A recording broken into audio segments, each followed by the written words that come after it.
बुर्ज cancer, सरतान 1 मार्च से 7 मार्च के दरमियान। आपका ज़ाती सियारा कमर 1 मार्च से 3 मार्च शाम तक ताले में रहकर ख़ुद एतमादी में इजाफ़ा करेगा।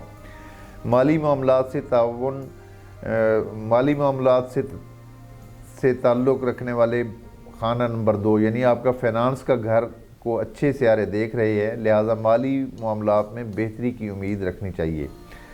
कारोबार में इजाफ़ा होगा, कारोबारी अफराद को अच्छा खासा प्रॉफिट मिलेगा। छोटी मुलाजमत हो या कोई बड़ा ओहदा, दोनों सूरतों में बेहतरी रहेगी। तरक्की का इशारा भी मिल रहा है। मोहब्बत के मामले में झगड़े की तरफ रुझान बढ़ेगा।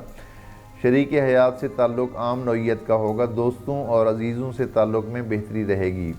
अदालती मामलात में रुकावटों और बंदिश का इम्कान मालूम हो रहा है। आर्ट से ताल्लुक़ रखने वालों के लिए यह हफ्ता बेहतरीन और मीडिया से ताल्लुक़ रखने वालों के लिए रुकावटों को ज़ाहिर कर रहा है। मुल्की सफ़र के लिए गैर मुनासिब और गैर मुल्की सफ़र के लिए मुनासिब हफ्ता गुजरेगा। शिराकती उमूर में बेहतरी रहेगी। सेहत का सियारा मुश्तरी अच्छी जगह पर है। सेहत आप लोगों की इस हफ्ते अच्छी रहेगी।